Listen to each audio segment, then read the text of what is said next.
हाँ जी, तो आ गए आप सब लोग अपने दिन के सारे काम निपटा करके इस चैनल की एक और नए वीडियो में, उस वाली वीडियो में जहां पर हम लोग रॉ और अनस्क्रिप्टेड टाइप का एक डिस्कशन करते हैं। आपका भाई आपके साथ बैठ करके भारतीय जनता पार्टी से सवाल पूछने का काम करता है, मोदी से सवाल पूछने का काम करता है, भक्तों की और गोदी मीडिया की वाट लगाने का काम करता है। जी हाँ, ये वही वाला वीडियो है। तो आपको अच्छे से रूल्स पता है, हर बार की तरह कमेंट सेक्शन में कमेंट्स नहीं रुकने चाहिए, क्योंकि यार कमेंट सेक्शन नहीं है, आपकी भड़ास निकालने का अड्डा है। यहां पर अड्डा है, आप अड्डे पे आ चुके हैं, तो यार क्यों अपने अंदर इस भड़ास को रखना चाहते हो? सारी भड़ास को इस कमेंट सेक्शन में निकाल डालो। और क्योंकि मैं दो तीन चीजें यहां पर डिस्कस कर रहा हूं आपके साथ बैठ के, तो मैं चाहता हूं कि ये डिस्कशन जो है एक टू वे डिस्कशन हो। मैं भी कुछ बोलूं, साथ साथ आप भी कुछ बात बोलो, और आप कहां बोलोगे? कमेंट सेक्शन में बोलोगे। तो बिना किसी देरी के शुरुआत करना चाहूंगा, क्योंकि यार आज बहुत बड़ा दिन है। आज नरेंद्र मोदी रोए, फिर से रोए। मतलब पहली बार नहीं रोए, दो चार बार पहले भी रो चुके हैं। लेकिन इत्तेफाक की बात है कि जब भी नरेंद्र मोदी रोते हैं ना, तभी कुछ ना कुछ ऐसी सिचुएशन बन के खड़ी हो चुकी होती है हमारे देश में, जहां पर नरेंद्र मोदी बुरी तरीके से फंसे हुए होते हैं, जहां पर उनके पास कोई और रास्ता नहीं होता सिवाय रोने के। तो आज भी ऐसा ही कुछ हुआ। नरेंद्र मोदी बहुत दिन से सवालों के घेरे में थे। कोरोना वायरस लगातार फैलता जा रहा था, नदियों में तैरती हुई लाशें दिख रही थी ऐसे ही। जिस माँ गंगा की बात करते थे, जिसकी गंगा की सफाई की बात करते थे, उसमें इन्होंने लाशें तैरा दी भाई साहब ने। तो सारे लेदे के सारे मैटर में नरेंद्र मोदी आज फिर से घिरते हुए नजर आए, और आज फिर से नरेंद्र मोदी रो पड़े। अब कई सारे लोगों ने, और हर बार क्या होता है कि मोदी रोते हैं तो मैं भी यही बात बोलता हूं कि नरेंद्र मोदी ने घड़ियाली आंसू बहाए, इनके ऊपर मजाक बनते हैं। देखिए जरा, एक कार्टून भी किसी ने बनाया कि मोदी जो है वो घड़ियाली आंसू बहा रहे हैं इस टाइम पर। तो बहुत सारे लोग अलग अलग तरीके की बातें बोलते हैं, यूजुअली मैं भी बोलता हूं। लेकिन आज मुझे लगता है कि यार आज ये जो बंदा है ना, आज ये सच में रो पड़ा। मतलब आज ऐसी हालत ही आ गई सच में कि इसके रोने छूट गए, इसकी आंखों से आंसू छूट गए। मैं यहां पर आज ये बात बोल रहा हूं आपके सामने कि आज नरेंद्र मोदी जो रोए थे ना, वो ड्रामा नहीं था, वो असली में रोए थे। हाँ, आप लोग सोच रहे होगे कि मैं कैसी बात कर रहा हूं, लेकिन मैं भी आपको बताऊंगा कि आखिरकार क्यों मैं ये बात बोल रहा हूं, क्या इसके पीछे रीजन है। मेरे पास पूरा पक्का रीजन है इस चीज का कि ये असली ही आंसू थे, आज घड़ियाली वड़ियाली नहीं थे। अब आपके सामने नजर डालना चाहूंगा आपकी रीजंस के ऊपर। तो आज सुबह से क्या तमाशा चल रहा है हम देख रहे हैं सोशल मीडिया के ऊपर, और वही तमाशा चल के इस टाइम पर गोदी मीडिया पर भी आज की डेट में आ चुका है। सोशल मीडिया पे सुबह से तमाशा चल रहा है कि ट्विटर ने आज संबित पात्रा और तमाम बीजेपी के नेताओं को एक्सपोज करके रख दिया। और सुबह मैंने वीडियो बनाई थी, अगर आपने नहीं देखी तो जाकर देख लेना। उसमें मैंने बताया था कि आखिरकार क्यों और किस वजह से ट्विटर ने संबित पात्रा और तमाम इनके नेताओं को एक्सपोज करके रख दिया। ये एक्सपोज करने का सिलसिला सुबह शुरू हुआ और दिन भर एक्सपोज जो है चलता रहा। मतलब ट्विटर दिन भर बीजेपी के नेताओं को पकड़ पकड़ के चुन चुन के एक्सपोज करता रहा। अमित मालविया तक को इसमें नहीं छोड़ा गया, अमित मालविया को भी एक्सपोज कर दिया। वो शख्स जो भारतीय जनता पार्टी के आईटी सेल के हेड हैं, वो शख्स जो भारतीय जनता पार्टी के कम्युनिकेशंस के एक तरीके से सोशल मीडिया पे हेड हैं, उनको भी ट्विटर ने आज बुरी तरीके से एक्सपोज करने का काम किया है। क्या करते हुए पकड़ा? चोरी करते हुए पकड़ा, शब्दों की चोरी, न्यूज की चोरी, न्यूज की धोखेबाजी करते हुए पकड़ा। और ये बात बता दी कि ये आदमी जो है ये मैनिपुलेटेड मीडिया को पब्लिश करने का, शेयर करने का काम करता है। जरा देखिए अपनी स्क्रीन के ऊपर। तो मैटर शुरू हुआ यहां से कि इन्होंने एक टूल किट वाला मैटर छेड़ा था। टूल किट वाले मैटर के जितने भी ट्वीट्स थे ना, सबसे पहले ट्विटर ने ये करा कि उन ट्वीट्स के नीचे लिख दिया कि ये मैनिपुलेटेड मीडिया है। लेकिन ट्विटर यहां नहीं रुका, ट्विटर ने उसके बाद और ट्वीट्स को भी, जो इनके पुराने ट्वीट्स थे, उनको भी पकड़ पकड़ के उनके नीचे मैनिपुलेटेड मीडिया लिखना शुरू कर दिया। और वो पॉइंट ऐसा था जहां पर नरेंद्र मोदी के रोने छूटने शुरू हो गए। इसलिए मैं कह रहा हूं कि नरेंद्र मोदी फर्जी नहीं रोए हैं आज। और ये सिर्फ सोशल मीडिया की बात नहीं कर रहा, अभी आगे चल के आपको बताऊंगा। जरा देखिए अपनी स्क्रीन के ऊपर, अमित मालविया जो कि मोदी का खासम खास आदमी है, जो कि मोदी के लिए नफरत फैलाने का काम करता है, सोशल मीडिया पे नफरती फैक्ट्री का हेड है, उसने एक ट्वीट शेयर किया था। और एक काफी पहले का ट्वीट है, जब फार्मर्स प्रोटेस्ट शुरू हुआ था, या फिर जब बिल्कुल पीक पे था फार्मर्स प्रोटेस्ट, उस टाइम का ये ट्वीट है। उस ट्वीट के नीचे भी ट्विटर ने मैनिपुलेटेड मीडिया लिख दिया। यानी कि पुराने ट्वीट्स को निकाल निकाल कर भी अमित मालविया जैसे बड़े बड़े लोगों की फजीहत करनी शुरू कर दी ट्विटर ने। नरेंद्र मोदी को रोना नहीं आएगा क्या इस बात पे? भाई उनका चमचा, उनका गुर्गा जो उनके लिए हर टाइम काम करता है, वो पेला जा रहा है भाई बुरी तरीके से, तो बंदा रोएगा ना, ऑब्वियसली रोएगा। उसके बाद एक और ट्वीट देखो संबित पात्रा की। तो आज ऐसी हालत हुई कि जो सूखा हुआ गोबर होता है ना सड़क पे, वो भी संबित पात्रा से ज्यादा खिला हुआ लग रहा था आज। संबित पात्रा की ऐसी मुरझाई हुई हालत हो चुकी थी। संबित पात्रा ने भी फार्म बिल्स के टाइम पर, किसानों आंदोलन के टाइम पर एक वीडियो शेयर किया था अरविंद केजरीवाल का। उसके नीचे भी ट्विटर ने लिख दिया, ये 30 जनवरी 2021 का ट्वीट है, उसके नीचे भी ट्विटर ने लिख दिया मैनिपुलेटेड मीडिया। और सिर्फ यहीं तक कहानी नहीं रुकती, इसके अलावा और तमाम ऐसे ट्वीट्स थे इन लोगों के जिसके नीचे आज मैनिपुलेटेड मीडिया लिखा गया। बीजेपी आईटी सेल के तो भाई साहब भर भर के आपको लोग मिल जाएंगे जिनके ट्वीट्स के नीचे मैनिपुलेटेड लिख दिया गया। अब इस सब के बाद आखिरकार क्या माना जाए? इस सब के बाद क्या ये नहीं बोला जाना चाहिए कि ये जो है अब की बार मैनिपुलेटर सरकार बन चुकी है? हमारे देश की सरकार मैनिपुलेटर है। नरेंद्र मोदी से लेकर इनके बीजेपी आईटी सेल से लेकर इनके स्पोक्स पर्सन और तमाम नेता जो हैं वो जनता को मैनिपुलेट करने का काम करते हैं। और बड़े लेवल पे किसको मैनिपुलेट करते हैं? हिंदुओं को मैनिपुलेट करने का काम करते हैं। ये तो बात हो रही है मैनिपुलेटेड मीडिया की, लेकिन ये मैनिपुलेशन किसके साथ होती है? हिंदुओं के साथ मेजरली मैनिपुलेशन होती है। ये है इनका हिंदुओं के साथ सबसे बड़ा धोखा। सबसे बड़ा नुकसान किसका हुआ है आप बताओ जरा कमेंट सेक्शन में कि इस मैनिपुलेशन से ये जो करी है इन लोगों ने, और आज से नहीं करी है, पिछले 7 साल से करते आ रहे हैं, इस मैनिपुलेशन से सबसे बड़ा नुकसान किसका होता हुआ आपको नजर आता है? मैं बताता हूं आपको। ना ही यहां पर भारतीय जनता पार्टी का नुकसान हो रहा है, उनका तो कभी होता ही नहीं है, क्योंकि वो तो इसी चीज के ऊपर बैठे हुए हैं, इसी चीज से वो बने हैं, तो आखिरकार उनका नुकसान कैसे होगा? उनका तो फायदा ही फायदा होता है। ना ही इससे कांग्रेस का नुकसान हो रहा है, क्योंकि दूसरी तरफ कांग्रेस भी रोना गाना कर रही थी कि देखो हमारे नाम पे मैनिपुलेशन कर दिया, टूल किट हमने नहीं, इन्होंने फैलाया। नहीं, इसमें नुकसान हुआ है, अगर सिर्फ किसी का हुआ है तो नुकसान हुआ है हमारे देश का, हमारे देश की जनता का। क्योंकि यार जिस टाइम पर ये मैनिपुलेशन चल रही थी ना, और ये मैनिपुलेशन सिर्फ आज की तो है नहीं, मैंने बताया आपको ये कई दिनों से चल रही है। ये मैनिपुलेशन उस टाइम पर भी चल रही थी जब बंगाल में इलेक्शन चल रहा था।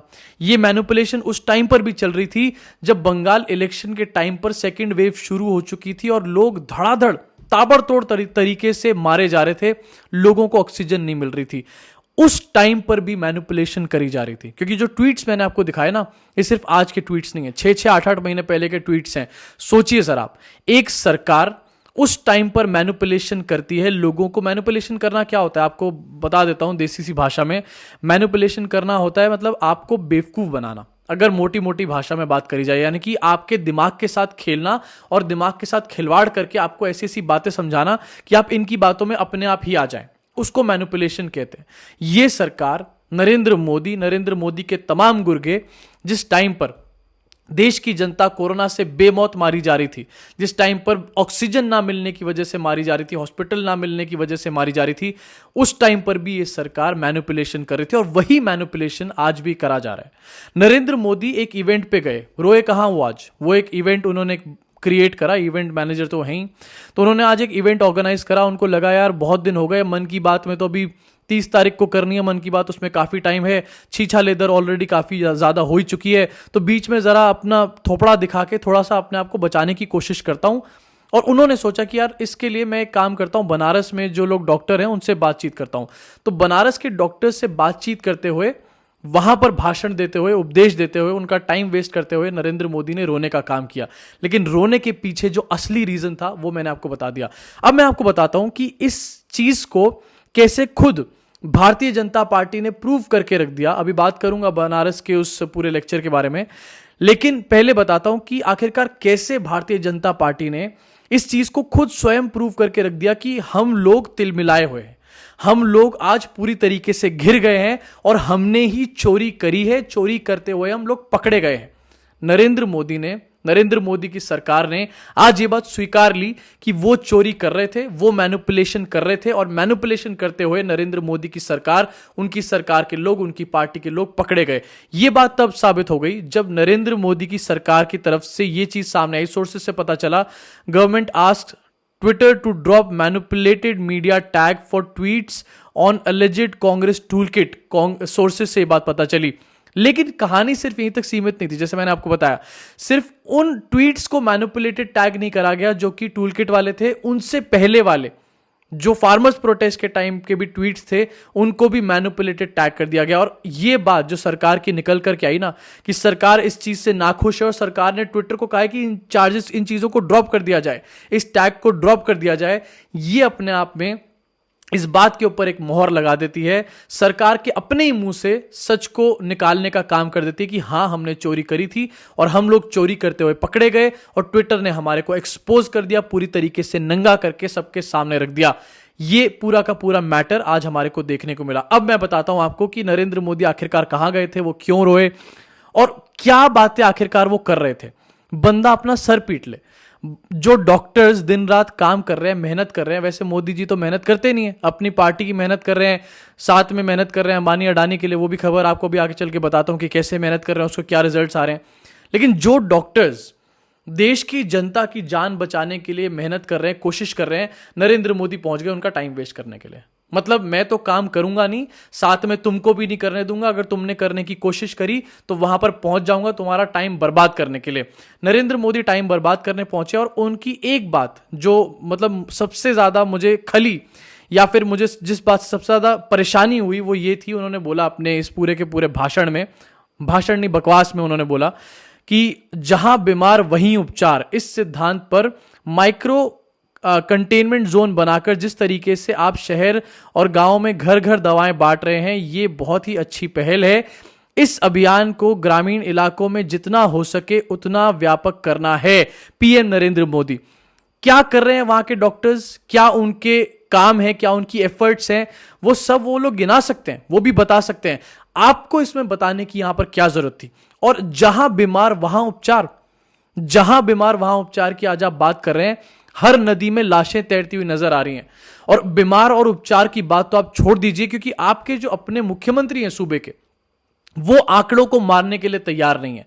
वो ये मानने को ही नहीं तैयार है। आप कह रहे हैं कि जहां बीमार वहां उपचार, वो यही नहीं मानने को तैयार हैं कि उत्तर प्रदेश में कोई बीमार भी है। और निहायती एक ढकोसलेबाजी और बेकार के जिसे कहते हैं ना, अजीब अजीब से वन लाइनर स्लोगन देकर चले जाना। थोड़े दिन पहले आपको याद होगा टीका उत्सव किया गया था, ठीक है, याद है आपको? टीका उत्सव मेरे ख्याल से 1 मई को था या फिर किसी दिन उसमें 21-22 अप्रैल को था। टीका उत्सव पे कहा गया कि सब लोगों को ऐसा दिखाया गया, पूरे देश को और दुनिया को भी ये दिखाया गया, अपने भक्तों को भी ये दिखाया गया कि अब तो हम सबको टीका लगा देंगे। टीका उत्सव के बाद कोई ऐसा रह ही नहीं जाएगा पूरे देश में जिसको वैक्सीन ना लगा हुआ हो। लेकिन आज की देश में हालत क्या है? आज भी न्यूज ऐसी निकलकर सामने आ रही है कि जो वैक्सीनेशन के कैंडिडेट्स हैं वो लगातार कम होते जा रहे हैं। कहां गया आपका टीका उत्सव? कहां गए आपकी वैक्सीनेशन की ड्राइव? कभी आप उछल के वैक्सीनेशन लगाने लग जाते हैं बंदर की तरह, कभी आप उछल के बांग्लादेश चले जाते हैं, कभी आप बंगाल चले जाते हैं इलेक्शन का प्रचार करने के लिए, कभी उछल के आप वाराणसी के डॉक्टर से बात करने पहुंच जाते हैं। इन सब चीजों से आपको चैन मिल जाएगा, फुर्सत मिल जाएगी, तभी तो आप काम करेंगे। आप काम किस टाइम करते हैं? आप कह रहे हैं मैं 18-18 घंटे काम करता हूं, शायद करते होंगे, लेकिन किसके लिए करते हैं, यह भी एक बड़ा सवाल उठता है। आप काम करते हैं अडानी अंबानी के लिए, उसमें भी आज ज्यादा जो काम किया जा रहा है वो अडानी के लिए किया जा रहा है। अंबानी भी आज की डेट में नरेंद्र मोदी से जो है वो नाखुश हैं। देश की जनता तो इनसे खुश है ही नहीं, साथ ही अडानी भी आज की डेट में नरेंद्र मोदी से खफा हो चुके हैं। उनको भी समझ आ चुका है कि ये चौकीदार जो है किसी भी काम का नहीं। आप लोग सोच रहे होंगे मैं क्या बोल रहा हूं, फालतू की बकवास कर रहा हूं, ऐसा नहीं। न्यूज दिखाना चाहता हूं आपको, आपकी स्क्रीन पर रखना चाहता हूं। इसी रफ्तार से बढ़े तो देश के सबसे अमीर शख्स बन सकते हैं गौतम अडानी। मुकेश अंबानी से सिर्फ थोड़े से ही पीछे रह गए। कितना पीछे रह गए? आज एक फ्रेश डेटा, फ्रेश आंकड़े निकल करके आए जो कि मैं आपकी स्क्रीन पर रखना चाहता हूं। ये पूरी दुनिया के कुछ अमीर लोगों के नाम है, मेरे ख्याल से 10 या 12 अमीर लोगों के नाम है। मुकेश अंबानी की जो वेल्थ है वो है $76.5 बिलियन, ठीक है, बिलियन डॉलर्स। और गौतम अडानी की जो वेल्थ है आज की डेट में, आज के हिसाब से, ये सोर्सेज है ब्लूमबर्ग, आज के हिसाब से गौतम अडानी की जो वेल्थ है वो 66.5 बिलियन डॉलर। और पिछले कुछ समय में एक आर्टिकल आया था, उस आर्टिकल में ये लिखा था कि गौतम अडानी जो है पिछले 1 साल में उनकी जो वर्थ है, उनकी जो वेल्थ है वो $19 बिलियन बढ़ी है। तो अगर पिछले साल में 19 बढ़ी है तो इस साल में डेफिनेटली 10 से तो ऊपर ही बढ़ेगी, 19 तो बढ़ेगी ही बढ़ेगी जब इतनी तेजी से आगे बढ़ रहे हैं। अगर इसी स्पीड से आगे चले तो मुकेश अंबानी को कुछ ही दिनों में गौतम अडानी ओवरटेक करने वाले हैं। मोदी है तो मुमकिन है। क्यों मुमकिन है? सारे एयरपोर्ट आपने अडानी को दे दिए, आपने जितने भी बड़े बड़े कार्यक्रम थे आपके वो सारे अडानी को दे दिए, एग्रीकल्चर में आप अडानी को घुसेड़ रहे हैं, तमाम चीजों में आप अडानी को घुसेड़ने की कोशिश कर रहे हैं, ऑयल में, गैस में आपने अडानी को घुसेड़ दिया, तो अमीर तो वो होगा ही ना। अब ऐसा तो है नहीं कि वो अपना जब पैदा हुआ था तो इतना सारा पैसा लेके पैदा हुआ था, उसको अमीर बनाया है और आपने ही अमीर बनाया है। और उसको अमीर बनाने के चक्कर में आपने अंबानी को भी उससे ज्यादा गरीब बना दिया। ये आज की डेट में हालत हो चुकी है।